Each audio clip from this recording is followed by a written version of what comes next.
اعوذ باللہ من الشیطان الرجیم بسم اللہ الرحمن الرحیم۔ تمام مؤمنین کو یا علی مدد، والسلام علیکم ورحمۃ اللہ وبرکاتہ۔ عزیزان، آج ہم آپ کے سامنے بہت ہی امپورٹنٹ ٹاپک، جو حال ہی میں بہت زیادہ متنازع ٹاپک بھی بنا ہوا ہے، اصولی اور اخباری علماء میں فرق، اس ٹاپک کو لے کر حاضر ہوئے ہیں۔ اور آج ایک پوائنٹ کی طرف میں آپ سب کی اٹینشن چاہوں گا کہ آج کوئی بھی اخباری محدث عالم دین کی کتاب میں پیش نہیں کرنے والا۔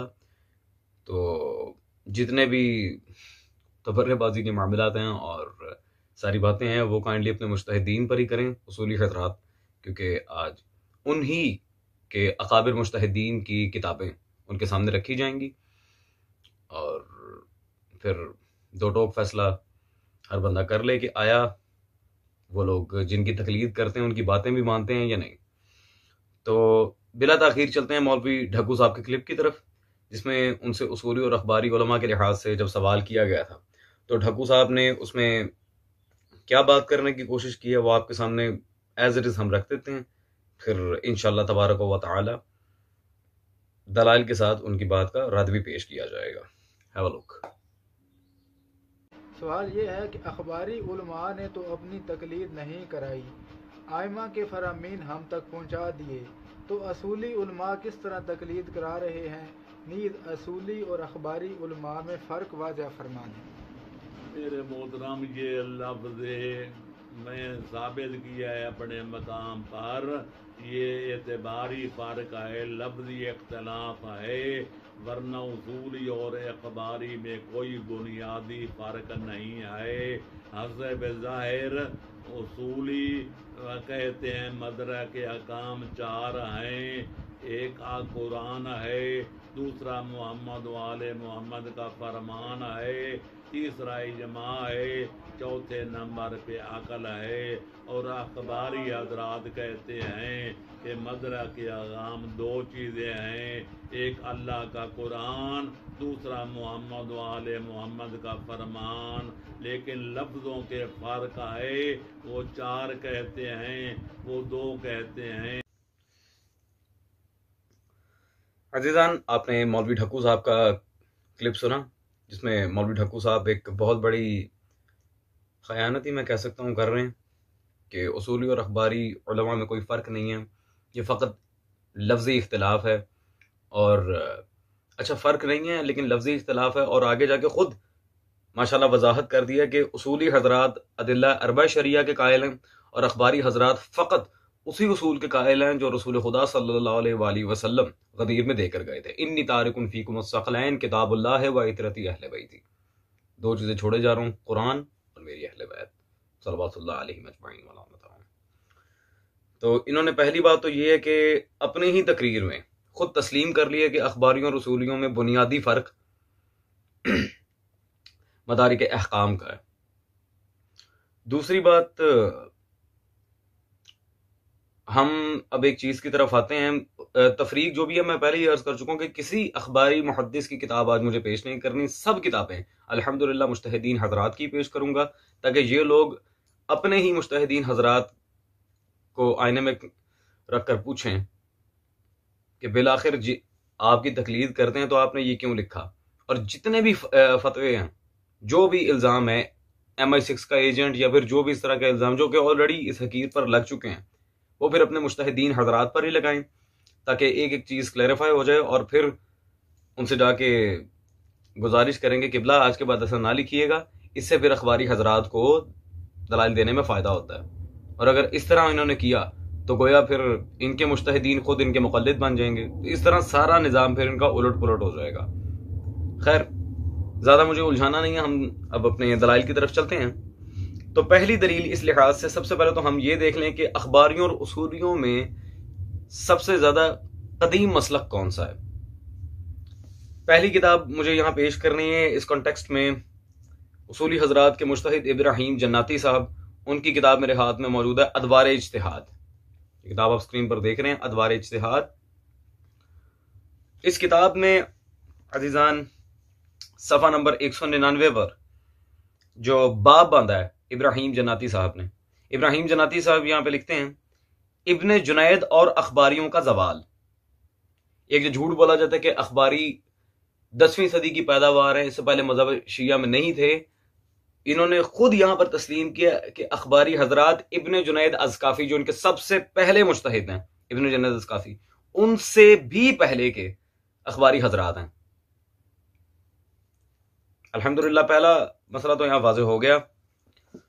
دوسری بات عزیزان، اب ہم یہ انہی کے گھر کی کتاب سے دیکھ لیتے ہیں کہ آیا اصولی حضرات بھی اسی دور سے ہیں یا یہ بعد میں آئے ہیں.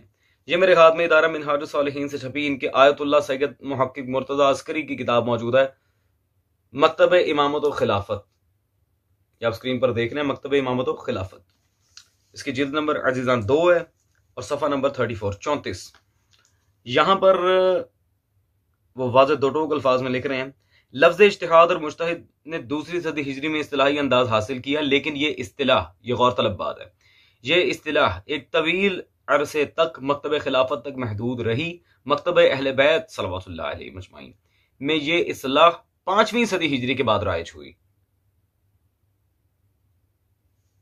کب رائج ہوئی؟ 5ویں صدی کے بعد.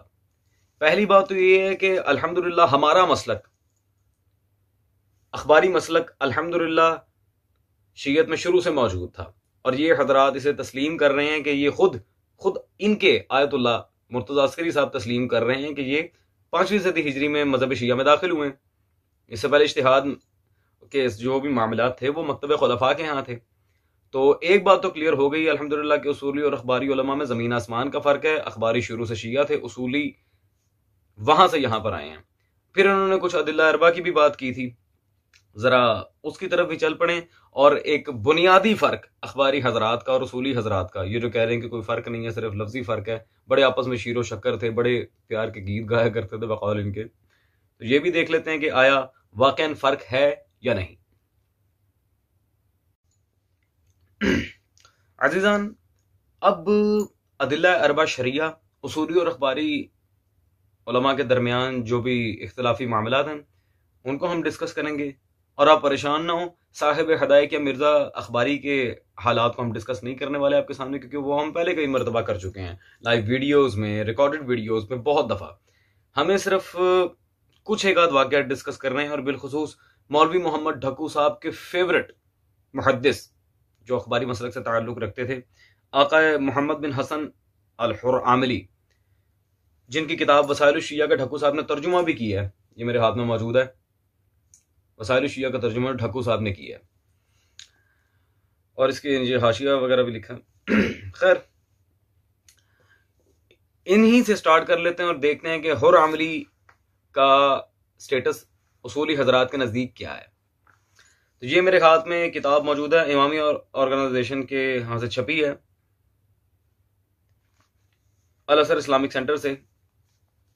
آپ کے آیت اللہ سید مرتضی حسین لکھنوی صاحب کی تشیع اور تدوین حدیث، یہ آپ سکرین پر عزیزان سب دیکھ رہے ہیں، تشیع اور تدوین حدیث. عزیزان، اس کتاب میں صفحہ نمبر 129 پہ 129 پہ جب شیخ حرعاملی رحمہ اللہ کا ذکر آیا ہے تو یہاں پر ان کے بارے میں یہ واضح لکھ رہے ہیں، حرعاملی کی ایک بہت بڑی خصوصیت یہ ہے کہ وہ جامع حدیث ہونے کے ساتھ ساتھ عملاً و مسلکاً اخباری بھی ہیں. ٹھیک ہے جی، جن کی کتاب کا ترجمہ آپ نے کیا وہ عملاً و مسلکاً اخباری ہیں. آگے یعنی اصطلاح متاخرین کے لحاظ سے ادلہ عقلیہ کو ناقابل استعمال سمجھنے اور بطون اخبار پر عمل کرنے والے بزرگ تھے. ظاہر ہے کہ اس لحاظ سے دین و عمل میں کس قدر راسخ ہوں گے. مزید نیچے لکھتے ہیں، اصول فکر اس کی تعلیم سے وہ اس قدر گریزاں تھے کہ عہد شیخ اسلامی میں ایک گواہ کسی مقدمے کی گواہی کے لیے حاضر ہوا. تعارف کے طور پر پوچھا کہ یہ کون ہے اور کیا ہے. لوگوں نے بتایا کہ علامہ بہائی کی زبدۃ الاصول اور اصول فقہ کا مشہور متن پڑھتے ہیں، یعنی دیندار اور مسائل سے باخبر شخص ہیں.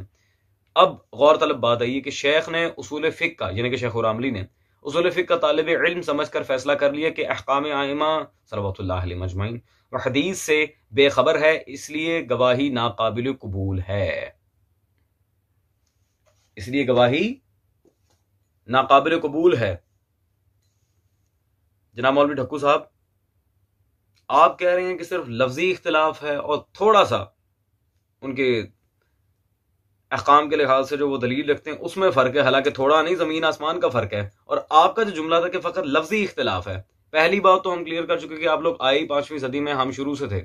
دوسری بات یہ ہے حضرت کہ فقط لفظی اختلاف کی بنا پہ شیخ راملی نے ناقابل قبول سمجھا اس بندے کی گواہی کو، جی نہیں، مسلکی اختلاف کی وجہ سے۔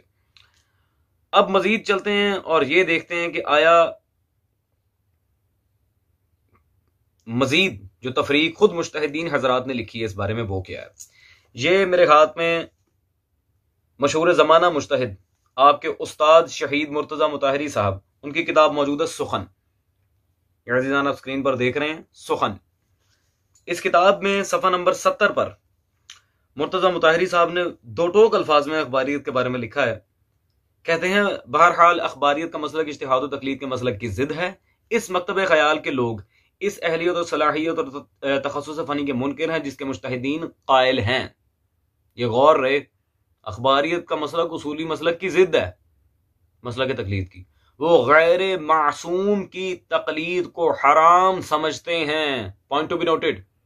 اخباری حضرات غیر معصوم کی تقلید کو حرام سمجھتے ہیں چونکہ ان لوگوں کی رائے میں احادیث حجت ہیں، اس لیے کہ اجتہاد اور غور و فکر کا حق کسی کو حاصل نہیں۔ ٹھیک ہے جی، زمین آسمان کا فرق ہے ڈھکو صاحب، فقط لفظی نہیں ہے۔ لوگوں کا فرض ہے کہ براہ راست کتب احادیث کی طرف رجوع کریں اور کسی عالم کو بحیثیت مجتہد یا مرجع تقلید واسطہ نہ بنائیں۔ جی ڈھکو صاحب، زمین آسمان کا فرق ہے، آپ کہہ رہے ہیں کہ فقط لفظی اختلاف ہے۔ بھئی لفظی اختلاف پہ حلال و حرام کا فرق کہاں سے آ جاتا ہے؟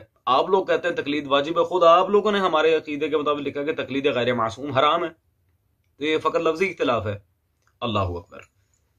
اب ذرا تاریخی لحاظ سے بھی آپ کے سامنے کچھ گواہیاں پیش کر دی جائیں کہ اصولی حضرات کس طرح اصول فقہ کو لے کے آئے، اور اس کے بعد اگر اخباری علماء کا ان کے ساتھ کوئی ان کے ساتھ میٹنگ ہو بھی جاتی تھی تو سارا معاملہ کیا تھا، یہ بھی ہم دونوں معاملات اصولی حضرات کے مجتہدین ہی کی کتب سے پیش کریں گے۔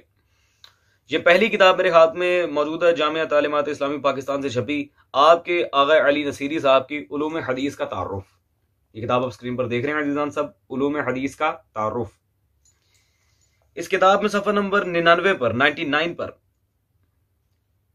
خود علی نصیری صاحب اس حقیقت کو تسلیم کر رہے ہیں، کہتے ہیں مرحوم وحید بہبہانی اصولی مکتب فکر کے زبردست حامی اور اخباری مکتب کے شدید مخالف تھے۔ انہوں نے اخباری حضرات سے مباحثے کیے، انہیں پے در پے شکستوں سے دوچار کیا، جس کے سبب اصولی مکتب کا دوبارہ چرچا ہوا اور اخباری مکتب پس منظر میں چلا گیا، ورنہ اس سے پہلے اخباریت کی مقبولیت کا یہ عالم تھا۔ یہ ذرا غور کریں، تمام شیعہ علمی مراکز اخباریوں کے اختیار میں تھے، اور اگر کسی شخص کے ہاتھ فقہ کی کوئی کتاب ہوتی تو اسے رومال میں لپیٹ کر چلتا، کہیں کسی کی نظر نہ پڑ جائے۔ یہ تو آپ خود لکھ رہے ہیں حضرت کہ اس قدر اختلاف تھا کہ وہ اصول فقہ کی کتابیں رومال میں لپیٹ کے پھرتے تھے، کہیں کسی کی نظر نہ پڑ جائے۔ یہ ایک پروف عزیزان۔ اب دوسرا پروف ہم آپ کو مزید دیتے ہیں جو مجتہدین کے ہاں علماء اثنا عشریہ پر بے حد معتبر کتاب ہے مجتہدین حضرات کے ہاں۔ یہ القصہ پبلشر سے چھپی میرے ہاتھ میں موجود ہے، مرزا محمد طنقابنی صاحب کی قصص العلماء، کتاب آپ اسکرین پر دیکھ رہے ہیں، قصص العلماء مرزا محمد طنقابنی صاحب کی۔ اس کتاب میں وحید بہبہانی کے چیپٹر میں پیج نمبر 166 صفحہ 166 پر وہ بھی دو ٹوک الفاظ میں یہاں پہ تاریخی معاملہ لکھ رہے ہیں، اور آپ جناب سے پہلے کربلا نجف میں اخباری موقف والے مجتہدین کے ساتھ اجتماع کرتے بھی تھے، تو یہ حال تھا کہ اگر مجتہدین میں سے، یہ بہت غور طلب بات ہے، یہ سنیں جو آپ کے مجتہدین نے لکھے ہیں، میں نہیں کہہ رہا، اگر مجتہدین میں سے کسی کی کتاب کی ضرورت ہوتی کہ اسے اٹھائیں تو رومال سے اٹھاتے، یہ غور کر لیں، رومال سے اٹھاتے تھے، اسے نجس سمجھتے تھے۔ کیوں نجس سمجھتے تھے وہ میں ابھی بتاتا ہوں جب ادلہ اربعہ شریعہ کی ہم بحث کریں گے۔ آپ ہی کے گھر کی کتابوں سے، اپنے پاس میں نے کچھ بھی نہیں بتانا۔ نجس سمجھتے تھے اس لیے ہاتھ سے نہیں پکڑتے تھے۔ جب آقا یعنی وحید بہبہانی کربلا آئے تو شروع میں انہوں نے تقیہ اختیار کیا اور علم اصول کا درس طے خانے میں دیتے تھے، کیونکہ اخباری مسلک کے لوگ اصول کی تعلیم کو حرام سمجھتے تھے، اصول کی تعلیم کو حرام سمجھتے تھے۔ جی ڈھکو صاحب، آپ تو عرض کر رہے تھے فقط لفظی اختلاف ہے اور کوئی مسئلہ نہیں ہے، بڑے وہ آپس میں شیر و شکر تھے، کوئی ایسا پرابلم نہیں ہے۔ حضرت حلال و حرام کا فرق ہے، خود آپ کے مجتہدین نے لکھا ہے، آپ کے مجتہدین حضرات اس طرف یہ لوگوں کی توجہ لے کے آ رہے ہیں، اور آپ کے معتبر علماء میں سے ایک مرزا محمد القابنی صاحب لکھ رہے ہیں، آپ کہہ رہے ہیں فقط لفظی اختلاف تھا، آپ کے اکابرین لکھ رہے ہیں کہ حلال و حرام کا فرق تھا، اور چھپ چھپا کے سارے علمی مراکز اخباریوں سے آپ لوگوں نے ہتھیائے ہیں اور یہ حال کر دیا۔ یہ فقط لفظی اختلاف کی بنا پہ ہوا ہے۔ ڈھکو صاحب میں آپ سے سوال کرتا ہوں، سر کچھ خدا کا خوف کریں، ایٹ لیسٹ عمر کے اس حصے میں تو آپ کو جھوٹ نہیں بولنا چاہیے۔ خیر اب ادلہ اربع شریعت پہ چلتے ہیں عزیزان، اس کے بعد معصوم کا فیصلہ بھی لے لیں گے کہ بالآخر معصوم کا عمل کیا تھا، مجتہدین کے لحاظ سے یا اخباریت کے لحاظ سے مولا خود کیا عمل کیا کرتے تھے۔ ان کے اکابر مجتہدین کی کتب ہم پیش کریں گے اور ایک ایک چیز کو مکمل آپ کے سامنے سرٹیفائی کر دیں گے۔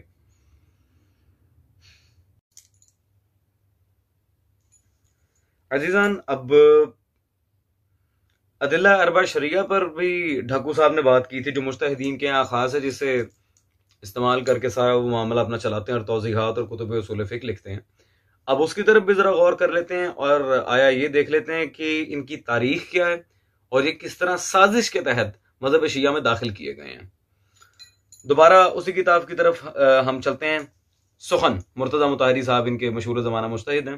سخن میں پیج نمبر 67 پر وہ واضح اس بات پر یہاں تحریر کرتے ہیں، اس وقت سے شیعہ علماء نے اجتہاد کے لفظ کو قبول کر لیا، کیونکہ اجتہاد کے یہ معنی ان کے لیے بھی قابل قبول تھے۔ یہ اجتہاد مشروع اگرچہ ابتدا میں یہ لفظ شیعوں کے لیے ناپسندیدہ تھا، یہ غور کریں ذرا، سٹارٹ میں یہ لفظ شیعوں کے لیے ناپسندیدہ تھا، اجتہاد مذہب شیعہ میں تھا ہی نہیں، ماشاءاللہ ناپسندیدہ تھا، لیکن اس کے معنی اور مفہوم بدل جانے کے بعد انہوں نے تعصب نہیں برتا اور اس کے استعمال سے گریز نہیں کیا۔ اچھا جی ماشاءاللہ۔ ایسا معلوم ہوتا ہے کہ بہت سی صورتوں میں شیعہ اس بات کے پابند تھے کہ عام مسلمانوں کے ساتھ ہم آہنگی اور اتحاد برقرار رکھیں۔ مثلا اہل تسنن کے نزدیک اجماع حجت ہے، وہ اجماع کو بھی قیاس کی طرح ایک اصول اور ماخذ مانتے تھے۔ شیعوں کو یہ بات تسلیم نہیں تھی، یہ بہت زیادہ غور طلب بات ہے، شیعوں کو یہ بات تسلیم نہیں تھی، لیکن وحدت اسلوب برقرار رکھنے کے لیے، ڈھکو صاحب ذرا غور کریں، یہ آپ کے مجتہدین لکھ رہے ہیں، میں نہیں کہہ رہا، وحدت اسلوب برقرار رکھنے کے لیے، اگلا صفحہ پیج نمبر 68 کہتے ہیں وہ جس بات کے قائل تھے انہوں نے اس کا نام اجماع رکھ دیا۔ ماشاءاللہ سبحان اللہ، اہل سنت کے ساتھ اتحاد رکھنے کے لیے جس بات کے وہ قائل تھے اس کا نام اجماع رکھ دیا۔ آگے سنیں، سنی کہتے ہیں ادلہ شریعہ 4 ہیں، کتاب، سنت، اجماع اور اجتہاد یا قیاس۔ انہوں نے بھی کہا، اہل سنت کے یہاں غور طلب بات ہے 4 ہے، کتاب، سنت، اجماع اور اجتہاد یا قیاس۔ انہوں نے بھی کہا کہ ادلہ شرعیہ 4 ہیں، کتاب، سنت، اجماع اور عقل، فقط قیاس کی جگہ عقل کو رکھ دیا۔ ماشاءاللہ، یہ ماشاءاللہ لکھ آپ خود رہے ہیں اور کہتے ہیں فقط لفظی اختلاف ہے، ایسا کوئی مسئلہ نہیں ہے، اور اہل سنت کی شریعت کو لا کر ماشاءاللہ مذہب شیعہ میں داخل کر دیا۔ کتاب، سنت، اجماع اور اجتہاد یا قیاس وغیرہ جو بھی ان کے تھے معاملات، اسے یہاں داخل کر دیا۔ عزیزان، یہ تو ان لوگوں نے تسلیم کر لیا کہ ان کے ادلہ اربع شریعہ اہل سنت سے لے کے مذہب شیعہ میں داخل کیے گئے ہیں، خود اعتراف کر رہے ہیں اپنی کتابوں میں۔ آئیں کتب اہل سنت میں چل کے دیکھتے ہیں کہ آیا ان کا بانی کون تھا اور سب سے پہلے انہیں حجت کس نے قرار دیا تھا۔ تو کوئی چھوٹی موٹی کتاب میں آپ کو نہیں دکھانے والا اس معاملے میں، یہ ادارہ ثقافت اسلامی لاہور سے چھپی میرے ہاتھ میں موجود ہے، شاہ ولی اللہ محدث دہلوی کی فقہ عمر، جو حضرت عمر کے فقہی معاملات پر شاہ ولی اللہ نے پوری کتاب لکھی، گو کہ ان کے فتاوی ہیں۔ اس میں بالکل سٹارٹ میں صفحہ نمبر 2 پر ہی بعد از مقدمہ جو چیپٹر یہاں شاہ ولی اللہ لے کر رہے ہیں، کیا لکھ رہے ہیں؟ شریعت کے دلائل اربع جو حضرت عمر کے نزدیک حجت ہیں، وہی کتاب، سنت، اجماع، قیاس جو آپ کو سخن سے پیش کیے تھے، شریعت کے دلائل اربع جو حضرت عمر کے نزدیک حجت ہیں۔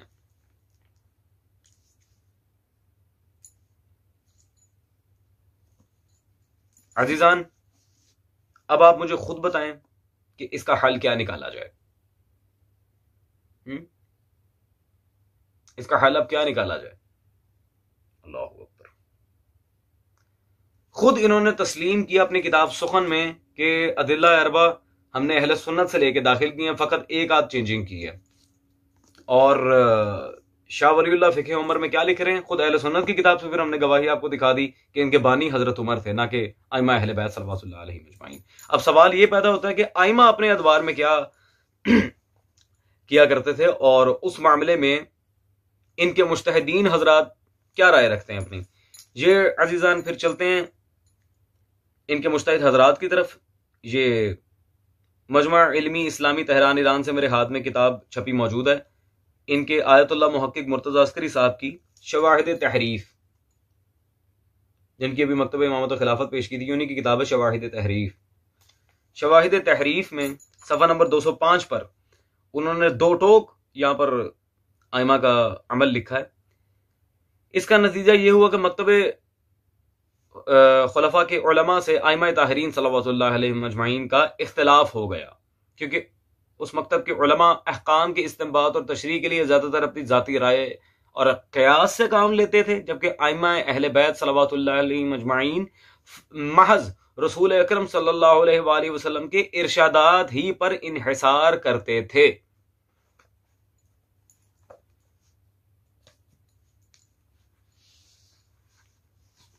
عزیزان میرا نہیں خیال کہ اب کچھ باقی رہ گیا ہوگا. الحمدللہ جو اخباریوں کا طریقہ کار ہے، کتاب اللہ و سنت، ہمارے ائمہ بھی ان کے مجتہدین کے بقول اس پر چلتے رہے ہیں. آخری فیصلہ پھر مولا کا کروانا تھا نا ہم نے. اور ان کے جو ادلہ اربع شرعیہ ہیں، ڈھکو صاحب جسے فقط لفظی اختلاف پر لے کے جا رہے تھے، اور جو ہے حلال و حرام کا مسئلہ فقط لفظی نہیں ہے، عقیدے کا مسئلہ ہے. وہ ماشاءاللہ خود ان کے مجتہدین نے ایکسپوز کر دیا سارا کہ وہ کہاں سے آئے ہیں اور ان کا بانی کون تھا. تو اب آخری فیصلہ اس کتاب سے کرواتے ہیں جس کا ڈھکو صاحب کبھی انکار نہیں کر سکتے، اور یہ دیکھ لیتے ہیں کہ آیا معاملہ کیا تھا اور اسے کس طرح بگاڑ کر پیش کیا گیا. عزیزان یہ میرے ہاتھ میں کتاب موجود ہے جی، مکتبہ سبتین سرگودا سے چھپی اصلاح الرسوم، اور اس کے رائٹر ہیں خود ڈھکو صاحب. اصلاح الرسوم کتاب میرے پاس موجود ہے، خود ڈھکو صاحب آپ ہی کی کتاب ہے یہ. اب تو میں کسی اور مجتہد کی کتاب بھی پیش نہیں کر رہا، آپ کی اپنی لکھی ہوئی کتاب ہے. اس میں آپ نے خود صفحہ نمبر 28 پر دو ٹوک فیصلہ دیا ڈھکو صاحب، جس کے بعد میں کہتا ہوں الحمدللہ بات ہی ختم ہو جانی چاہیے. دو ٹوک فیصلہ ہے آپ کا. آپ نے خود لکھا ہر وہ چیز جو اہل بیت رسالت صلی اللہ علیہ وآلہ وسلم کے گھر سے نہیں نکلی وہ باطل ہے. ہر وہ چیز، چاہے ولایت فقی ہے یا آپ کے ادلہ اربع شرعیہ یا آپ کے مجتہدین جو بھی ہیں، آپ کا دو ٹوک فتویٰ ہے اہل بیت رسالت صلی اللہ علیہ وآلہ وسلم کے گھر سے نہیں نکلی وہ باطل ہے.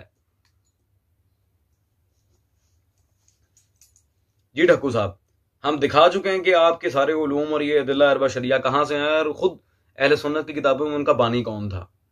اور کوئی چھوٹا عالم نہیں، شاہ ولی اللہ پیش کیا ہم نے، اور خدا آپ نے فتویٰ دے دیا کہ جو چیز آل محمد کے ہاں سے نہ ہو وہ باطل ہے. ڈھکو صاحب میں کہتا ہوں کہ ساری باتوں سے قطع نظر آپ کسی چیز کو نہ دیکھیں، صرف اپنی ہی کتاب اصلاح الرسوم پڑھ لیں. آپ اپنی کتاب پہ ایک دفعہ نظر ثانی کر لیں تاکہ آپ کو ذرا ہدایت مل جائے. ٹھیک ہے جی. لیں عزیزان الحمدللہ باقی جو مزید اختلافات ہیں اصولی اور اخباری علماء کے درمیان اور جو تفریق ہے انہی حضرات کی کتابوں میں، کسی اخباری کی کتاب پیش نہیں کر رہا، انہی کے گھر کی کتابوں میں جو اختلافات ہیں تاریخی طور پر وہ آپ کے سامنے پھر رکھے جائیں گے. فی الحال اتنا کافی ہے. اور ایک بات عرض کرتا چلوں، آج کل مومنین کچھ بدگمانی دکھا رہے ہیں اس حقیر کے لحاظ سے، مجھے پتہ چلتا رہتا ہے.